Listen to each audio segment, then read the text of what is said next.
What do you think a Maiden fan could really take away from this book? The sense of ambition that the band had, how organized they were, and how responsible they were all along the way. There's some drinking stories and stuff in there as well. I mean, I think I do a good job of putting it in context to the new wave of British heavy metal, how they fit in and kind of dominated that scene. Drunk, metal, prog, and everything in between. Welcome to this episode of Talkin' Rock with Meltdown. Don't forget to follow the audio-only Talkin' Rock podcast on all podcast platforms. And now, it's time for today's conversation. Here's Meltdown. Well, it's Meltdown here with Canadian author Martin Popoff. And Martin, great to make your acquaintance. I'm a huge fan of your History in 5 Songs podcast. Nice. Thanks for listening. That's wicked. Yeah, no, I love it because, I suggest other people listen to it too, because I've been in this business for 35 years. I grew up just outside of your region there in Buffalo. Now I've been in here in Detroit for the last 30 years, but you always learn something and you always have an opinion, and that's cool. And sometimes I don't agree with your opinions, but at least I listen to them, and at least you kind of point out why you chose those kind of opinions. But it's really interesting. I'm getting too old to sugarcoat stuff. So yeah, you just say it and move on, right? Yeah, that's right. Yeah. So the new book, Hallowed by Their Name, Iron Maiden. Now, it's funny because just listening, there it is. Yeah, perfect. The unofficial Iron Maiden Bible. And listening to your podcast for all the years, I thought that you already wrote a book about Iron Maiden, but no? Well, I actually had one called 2 Minutes to Midnight, which was a timeline and quotes book. And then through Quarto, we had a album by album where you do a panel thing. And This whole book, this whole new one, is the amalgamation of 3 self-titled books from years ago. I'm not self-titled, self-published is what I mean. Yeah. And so all of that is squashed together to make this. So this is more like the straight normal biography version. And then it's expanded by having a Bruce Dickinson, the Mandrake Project chapter, and a Senjutsu chapter, and then many, many more like there's 400 color pictures in it. There was just little color sections in the old ones.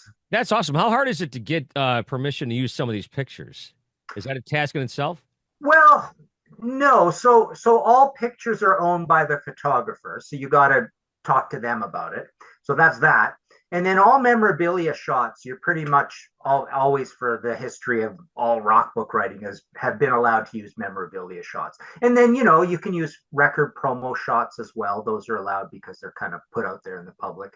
And that's it. I mean, so yeah, when it comes to live photography, you definitely have, and there's also, like, if you're doing like an album cover book, you shouldn't do album covers full page in a coffee table book, because then you're kind of usurping that person's art. But if you have it small and you're talking about it and you're reviewing and stuff, that's fine too. So there's little gray areas here and there as well. Now, from what I understand, this book is pretty much taken from your interviews you've done since 1995 up until 2024.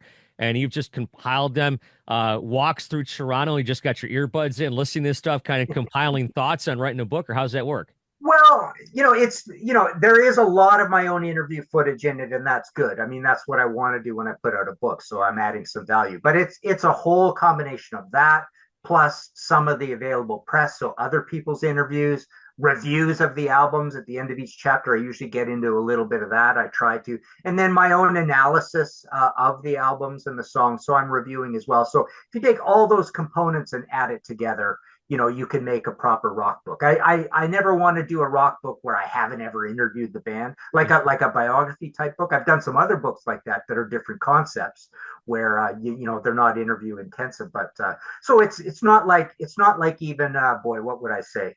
I mean, if you talked about raw footage of me talking to the band, it wouldn't even make up even half the book. I mean, it's everything. It's telling the whole story. But yes, I've interviewed the guys probably over 30 times. Okay, yeah, I'm trying to remember. They were the first major band I ever met when I got in this business back in 1990, and I got to sing on stage with them. I sang backups on "Bring Your Daughter to the Slaughter." Nice. With some radio station winners in Rochester, New York. So. Yeah. Cool. No, that's great. So now, if I'm not mistaken, every chapter pertains to a different album and like that. Yeah, pretty much. Like what I always like to do with the biography type books is I want them to be essentially about the album. So, I start off, we talk a little bit about production, the album cover, was like in the studio or whatever. And then I try to go through every song right in the same order that they came out on the album. And if I've got anything from the guys on the music or the lyrics, that'll go in there. I'll give my own opinion or whatever. We get to the end, how did it do in the charts and all that? Did it go platinum? A little bit of about the tour, follow up, any other stories that fit in the chronology. But yeah, just to keep it straight in my mind, especially for a massive book like this, which is 666 pages, right? It's I do want appropriately 666. Yeah. I want it to be like every chapter is an album, and then I even have a dedicated chapter to every Bruce Dickinson album, and then dedicated chapters to like British Lion and stuff like that as well, and sometimes live albums, sometimes not. But yeah, it's the whole idea is to get you excited about those records that you spend all that hard-earned money on. Go back and listen to them while playing, reading that chapter. Now, Iron Maiden, obviously a huge band around the world, but much bigger in different parts of the world outside of North America. What's your theory on that? Do you have one? Yeah, I love that about them. I mean, really, I think they're probably, maybe I have blinders on. I don't know other bands like this, but to my mind, it's Iron Maiden and Deep Purple seem to be the two bands, at least in our dad rock world, that seem to want to put the effort in to play all these non-Western countries. So Iron Maiden's a great global band, and of course, when they did the 666 Flight 666 movie, Bruce is flying the plane around. So that even just that idea, the logistics of having your own plane and putting everybody on it and the gear and flying around to these places makes it easier as well. So I love that about them. I think certain things translate well, like the whole idea of Eddie and the artwork and the mascot. The stage show is very vibrant, and yeah, it's fairly easy to understand music, I suppose, comparing it to today's metal. But yeah, for whatever reason, they just have turned into a great cosmopolitan band. Maybe that starts with Rock in Rio and stuff like that. Like South America, Asia, they've been everywhere. So they remind me a lot of Deep Purple in that respect. And you just talked about Eddie. I'm trying to think if is there another mascot that's as big as Eddie in the hard rock and metal world? I mean, Disturbed has like their guy, and I guess Megadeth to a certain degree, but that's kind of like something that's kind of unique for Iron Maiden, isn't it? Yeah, you think of them all. You got Vic Rattlehead Yeah. with Megadeth. You've got Snaggletooth with Motorhead. Testament's got one. Marillion kind of. It's interesting. I think I mentioned this in the book, but Marillion's on the same label as Maiden, and they're coming up around the same time. New wave of British progressive music, I suppose. But they've kind of got that mascot guy. So people have tried it over the years. Riot, famously, Riot has the the seal head guy. But and Dio has Murray, right? So yeah, there's a few out there, but not nearly as big as Maiden, because they just hammered the hell out of it, right? He's on everything. It's dedicated Eddies for the tours and all the single sleeves and all that. Various people making Eddies. Derek Riggs starts it, but other people pick it up. So there's dozens and dozens and dozens, if not hundreds, of Eddies out there, right? Yeah, but like you said, it's like that. Listen, as far as rock T-shirts go, that's the one. Yeah. Yeah, and it's so distinct, and you can spot it a mile away because they also have that stark red and white logo. And then Eddie's, usually there's some neon green in there. So it's a garish color scheme. It's very cartoony, but it does translate well to a rock T-shirt for sure. Yeah. And so I was gonna, sometimes when somebody writes a book, I could say like, well, what did you learn about this band? But I mean, these are all your interviews, so you already knew all this stuff. But what do you think like a Maiden fan could really take away from this book? I think they would take away the sense of ambition that the band had, how organized they were, and how responsible they were all along the way. There's some drinking stories and stuff in there as well. I mean, I think I do a good job of putting it in context to the new wave of British heavy metal. There's a lot of that at the beginning of the book, like how they fit in and kind of dominated that scene. I just recently did I think I did a podcast episode like this too, but we have a YouTube channel called The Contrarians, and I did one of these, if you wanted the least snobby list of the greatest 10 new wave of British heavy metal albums. So you're not acting like a record snob and picking all the obscurities and stuff. You could literally put 5 Iron Maiden albums and 3 Def Leppard albums on that list of 10 and just leave 2 slots to be snobby about, right?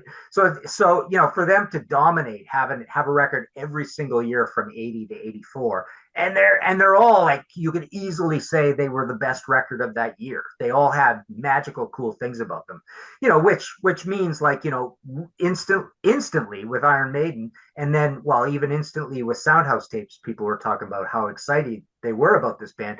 But you get up to Killers and on, Number of the Beast, and it's one of those bands a little bit like Metallica. By the time you get to Ride the Lightning, you go, these guys kind of just have talent. They're just really good. They got good ideas. Everything about them is, these guys are going places. You can just tell there's just something special about most of the things they're doing. Yeah, now I discovered rock music in the early 80s. The new wave of British heavy metal had kind of already taken off. But I mean, Iron Maiden really was the band that came out of that and continued to thrive. A lot of these bands, if they're still continuing today, are playing, clubs or opening up, theater shows or something like that. And those bands set themselves apart. Yeah, for the new wave of British heavy metal, almost nobody did anything. None of them even came over and did anything, and a few of them briefly came over. But the biggest ones really are just Def Leppard's kind of a special case because they became more of an Americanized kind of band. But it's really just Iron Maiden, Motorhead, and Saxon just dropped very quickly. Motorhead just stayed a cult band but made good music and kept. And then Lemmy moves to LA and they kind of become an Americanized band. But the other funny thing about Maiden and all this is all of those new wave of British heavy metal bands. Saxon's a great example of this. The modern day Saxon is like Saxon goes to the gym and becomes a gleaming power metal machine kind of thing. Like, it's hard to distinguish a modern day Saxon album from a modern day Accept or a modern day Judas Priest album. Saxon does not sound like the gritty ZZ Top biker rock band that was big in the new wave British heavy metal, whereas Maiden, they kind of came up with this sound around Peace of Mind, I would say, because I remember thinking Power Slave was the first album that sounded like kind of like the last album. Before that, they were all different. But they kind of come up with a sound, and they just stick with that sound for the rest of their whole career, right down to even like the production values sounding a little antique-y and old school, right? So and Saxon didn't do that. And Motorhead became a much better, again, Motorhead goes to the gym version of Motorhead. But Maiden, it's almost like it's ludicrous to think of them as a new wave of British heavy metal band 45 years later, but they literally sound just like they did back then. Yeah, I think that the key to their sound, and this is just my opinion, is obviously Bruce. Bruce is Bruce, but Steve Harris, I think, is that secret ingredient in there. Well, the neat thing about them is they have just personality in all the player positions, right? They got Steve's bass sound, what he wants to play. Also, you got Steve's lyrics and Bruce's lyrics, which are very similar to each other. You've got the famous guitar harmony solos, or licks. It's not always solos. Sometimes it's literally the licks of the songs. And you've even got a drummer that has a sound of his own, with Nico kind of jumping into the fills early and Barry down the, just all that doom doom doom doom doom, coming all the time, right? And then speeding up and slowing down. So you got some humanity, some push and pull in there, and even right down to Kevin Shirley. The production sound that they have, again, with that kind of old school. Low budget kind of sound on purpose sort of thing. They don't want to sound too computerized, and they don't, right? So that's the cool thing. Like, I give them a pass for sticking with their sound and really never changing, but I give them a pass because there's just personality everywhere. Yeah, there's some bands, AC/DC, for example, but Judas Priest, you mentioned them. They have changed a little bit. I think that Richie Faulkner really added to that band, and he kind of took them in a different direction, especially that record in 2017. I thought that was great. Absolutely, but it is this sort of modern, gleaming, computerized, everything locked down, everything sounds perfect sort of sound, right? And so that's different what most of these bands would do kind of in the 70s. And then there were Judas Priest changed a lot over time. But they've settled on this pretty modern sound. Whereas Maiden literally, I think, at Peace of Mind, that's it. That's the standard lineup, and it was sounding like that forever. Yeah, it's funny. Yeah, put on rock and rolla and then put on firepower. It's like two Yeah, different worlds. exactly. That's the point. Yeah, exactly. You got Yeah. it. Yeah. So when you put out a record like this, do you send it to the label? Do you send it to all the band members? Well, it was interesting with this one. Like literally, I've done like 135 books or whatever, right? And there's never really any discussion with the band or anything like that. But this got announced to come out, and their attorneys wanted to look at it. Hmm. So the publisher sent it to them, and they had a few suggestions, changes. Maybe the original cover, like the logo, was a little close to the Iron Maiden logo. I don't know who suggested it, but either they did or we did. We'll put unofficial in there just to make sure nobody thinks it's official. And I think we even changed the title from Hallowed Be Their Name to Hallowed By Their Name. But they totally gave us their blessing on the insides, which was, that's the most of it, right? Which that's the part where you're always going, oh my God. It's like if you have a thin skin, you write a 666-page book, you could probably say that you would upset somebody in the band a few hundred times. Like say six members, divided into those 100. You know what I mean? Like, I'm sure you could always find things, or you could have them start saying, nah, that kind of happened the previous week, and that's not really what went down there. And imagine getting a bunch of cooks in that pot and moving things. But no, it was fun. They were great. It was great dealing with them, and yeah, so it's nice to know that they know all about it, and it's got their blessing. Well, I think that what some people may not know that don't do what we do, if you treat the bands fair and you treat them with respect and you build up a camaraderie over the years and they respect you, I think they're more likely to just let you do your thing. Yeah, I think so as well. But I always, every time I get on with a rock star on the phone or on Zoom or something. Well, Zoom now it's more face to face, but say in the old phone days, right? Yeah.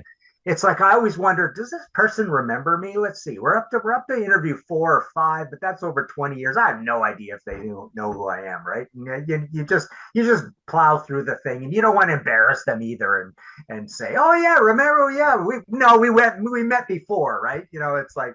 So yeah, it's funny. These guys meet so many people, right? So I bet a lot of these guys have no clue who I am. Yeah, well, what I always tell people, the phrase I hate the most when I go somewhere is, "Do you remember me?" Because it's like, oh, great, I get that a lot. Terrible, yeah. I know, and it's like, I talk to a lot of people, and I sometimes talk to people for a half hour, and I don't remember them a couple weeks later. Yeah. So the book is out, Hallowed by Their Name, and you just mentioned you wrote over 100 books. Just real quickly, tell the people who are listening right now some of the other topics and bands you've written about. Well, there's like 6 books on Rush. There's a bunch on Judas Priest, Van Halen, UFO, Blue Oyster Cult, Black Sabbath, few little smaller bands like Merciful Fate, Riot, Montrose, Max Webster. What's the other one? Kind of like that. A couple, 3 UFO books. Uriah Heep. So yeah, punk. So a Clash book and a Damned book where I analyze every single song by those bands. I really like those ones. Prog, we've got 2 or 3 Yes books. We got a couple Genesis books. Did a book on The Cure. Rainbow, Deep Purple. Through Schiffer, we've got a nice big Dio book coming shortly. So yeah, that's kind of about it. Some top 500 type books at one point, some reviews books, some new wave of British heavy metal, just like the history of that scene books. But yeah, the Rush was a big one. We did the big trilogy of the Rush books, and then I had previous ones before that. So yeah, always stuff brewing. Yeah, that's great. I just talked with Alex a few weeks ago, of course, with his project with Nice. Andy Curran and whatnot. Yeah, great guy. And you just mentioned Ronnie James Dio. It's the 15th anniversary of his passing. You're doing a book on him coming up, you said? Yes, and it's pretty big too, and it's also for Schiffer. So it's going to be a really nice hardcover book like this, big, thick, long story of the band. Again, same sort of thing that came from 2 self-published books from years ago, and they'll be full color throughout and all that. And then following with Schiffer, I've got a book that's even bigger than this, which is just called 7 Decades of Deep Purple, and it's over 700 pages. That one. Wow, and this is another one where you've accumulated interviews from the past. Oh yeah. Talk to those guys pretty much for every recent album, anyways. But yeah, same thing. 30-ish, 40-ish interviews over the years. When did you start your career?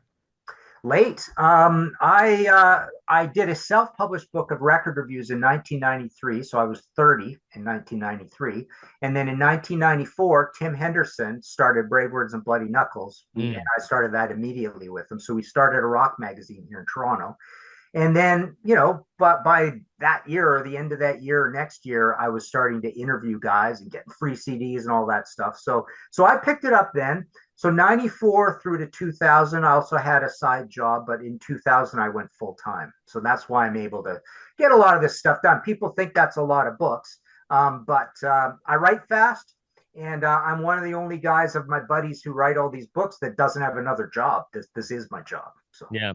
What was your like your gateway to, because you're a rock heavy metal guy. I mean, I tell people all the time, Ozzy's Crazy Train just changed my life. Do you have a point like that for your life? yeah, I would say it's funny, the first albums I ever got, I was maybe 6, 7 years old, and we had a brief flirtation with the Columbia Record Club, right? Yeah. And I remember getting Steppenwolf Gold, Three Dog Night Live, and a couple of Creedence Clearwater Revival albums, right? But I could even tell in there it was any heavy elements I liked in it that I liked. So moving forward, I would say when I was about 8 or 9, I would have heard like Zeppelin 4 strikes me as super early for me, Zeppelin 4, and then maybe Black Sabbath Volume 4. So I'm 9 by that point. I think I remember vaguely that getting that as a new release. So right around there, right around 9, 10, 11, and then it was Rush as a new release, Kiss as a new release in 74, but lots of Nazareth, lots of BTO, lots of Deep Purple, Sabbath, the rest of the Zeppelins, Yeah. all of that right around that 10 years old sort of age. And Okay. then, by the time 1974, so by 11, we were like encyclopedic walking, just can spout off all kinds of stats about, buying Circus and Cream and Hit Parader all the time and all that. So, Yeah, Cream from right here in Detroit. Yeah, yes. you just mentioned Kiss. I was going to bring up Kiss. It's kind of funny. You're a Kiss fan growing up? Oh, definitely. Yep. I've had a Kiss book already, Kiss at 50, and Okay. I may have another one coming too. But You do? yeah, so Kiss at 50, this whole at 50 series I did for Cordos. We get Kiss at 50, Van Halen at 50, AC/DC at 50. I did Bowie at 75. 2 weeks from now or a week from now, I've got Guns N' Roses at 40 coming out. But Wow. yeah, I was a massive Kiss fan, joined the Kiss Army in 76 off of, the inserts in Destroyer and all that for sure. Yeah, I remember. I remember exactly where I was the first time I heard "Welcome to the Jungle." I heard those riffs at the very beginning. I'm Oh, like, yeah. "What is this?" And I remember turning it up in my car radio, and here we are, all these years talking about that. And it's kind of funny because that record came out, and those guys became gigantic. Of course, Metallica's Black Record breaks. 1992, they tour the two biggest bands on the planet, and now we're in 2025, and they're still the two biggest bands, or some of the two biggest bands on the planet. I know it's funny, and we just had a debate about this the other day. I think the biggest at the moment is Metallica, but Yeah, I would say Iron Maiden is an even bigger band than Guns N' Roses in some respects. They're pretty close actually, but Iron Maiden kind of deserves the edge just for how prolific they've been, how many records they've made yeah, versus the Guns N' Roses. You got to put AC/DC in that discussion as well. And then sometimes I go, but wait a minute, they may not be as big, but Black Sabbath is super, super, super important. And they're actually very big too, right? yeah, Because, when Ronnie came back and Heaven and Hell and all that, I mean the Heaven and Hell band, they were headlining big places again, right? Um, so so Sabbath is kind of like, out of all these bands, I think Sabbath is the most important heavy metal band, right, yeah. but Metallica is the biggest ever. Iron Maiden possibly second biggest ever. And then that depends on whether you call AC/DC a heavy metal band or not, because I almost think AC/DC would edge out Iron Maiden, actually. Yeah, AC/DC is an interesting one, a hard rock band. I just saw them here in Detroit. Have you seen them on this latest tour? No, I haven't seen them on the latest tour. But again, they're less prolific than Iron Maiden. They're kind of like, the activity level's been low for many years, right?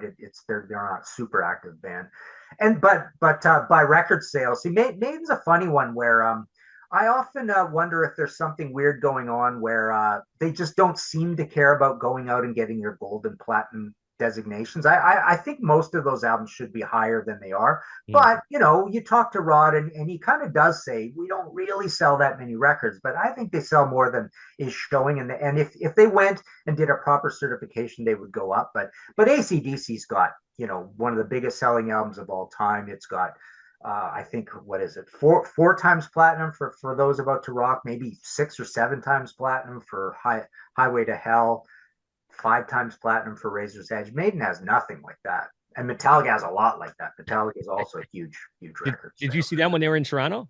Yeah, and that was amazing. And that's the other thing. I think Metallica deserves to be called the biggest heavy metal band over a band like Maiden, because they just really put way more thought and money and artisticness into their stage shows and stuff. It's just a bigger presentation, and Maiden's not playing Rogers Center in Toronto. They're playing the Hockey Barn, right? And Metallica actually played Rogers Center. Man, they had to have a strong bill to do it. They could have done it on their own, but having that big ring stage and the all the screens are on those cool tubes and stuff, right? It's very artistic. Whereas Maiden's kind of like an old school, here we are, we're in front of this, and here's our eddies, and here's our backdrops and all that kind of thing. It's not the same, it's not at the same sort of level. And even they don't do the crazy, innovative, relentless merchandising kinds of things that a band like Metallica does, like innovative stuff, right? So yeah, I think by a good stretch, Metallica is the biggest heavy metal band of all time. Yeah, I was thinking about this earlier, this week. It's like, I guess they're my generation's Led Zeppelin, but Led Zeppelin wasn't around as much and didn't put out as much material as Metallica did. So I'm not even sure if that reference is plausible. Yeah, as time goes on, in the old days, you would say, oh, Led Zeppelin, biggest band of all time. But as we get more distant, and they still have only 8 albums out, it doesn't look quite as big anymore, and people kind of forget about it. But man, they've sold a lot of records. I think they've got I think just recently one more clicked over, but I believe they have maybe 3 Diamond albums now, something like that. So, yeah, I'll bet you Robert Plant has a nice dining room table. Exactly. Yeah. I'll tell you what, I could talk rock and roll here for the next 6 hours with you, but I got one final question for you. Just mention the Hockey Barn. Is your Maple Leafs going to do it, or what? Or is their goose cooked? Yeah, their goose is cooked. I don't think they're going to do it. You're going to be throwing your jersey on the ice. Yeah, Winnipeg though, man, who knows, right? Because isn't this kind of how they did it the last series, right? They just clawed back from, or was that Edmonton? I don't know. But Winnipeg's now only down 3-2. They won 4-0, I think it was last night, right? That's right. Yep, they did. Yeah, so that's pretty crazy. And Edmonton's gone through. That's nice. But yeah, Leafs, that's too bad. But I don't know how they come back. But it seems like your big stars are not showing up, and yes, Florida's big stars are intimidating your big stars. At least that's how I see it from the outside looking in. I don't know. Yeah. Well, you guys have had a lot of success. I mean, Detroit's had a lot of success across all sports for championships everywhere, right? We haven't made the playoffs in hockey in 9 years, and trust me, that is not something that sits well with me. That's for sure. Yeah, but there was a mini dynasty there, right? Oh, there was a dynasty. Yeah, 25 years is quite a dynasty. Yeah. Yeah. And some would say, and I would argue, and I don't know how big a hockey fan you are, but I would argue that the 2002 team in Detroit may have been the best team ever. And I'm talking about even better than some of the Montreal teams of the 80s and stuff. And those teams were fantastic too. That's interesting. I don't know why I know and barely enough to agree with you, but I kind of remember that as well. Thinking, yeah, that's a fierce team. Well, we bought all those guys, Brett Hall and Luke Robitaille. We had Shanahan, Yzerman. I think there's like 10 or 11 guys in that team that are in the Hall of Fame or going to the Hall of Fame, Wow, cool. Yeah. Too bad about the Lions too. Man, I was rooting for them. Because we go to Detroit quite often and watch go to football games and stuff, baseball games. So yeah, too bad. But yeah, Detroit's definitely had a lot of success. I guess Boston would be the leader for that, right? Yeah, that's true.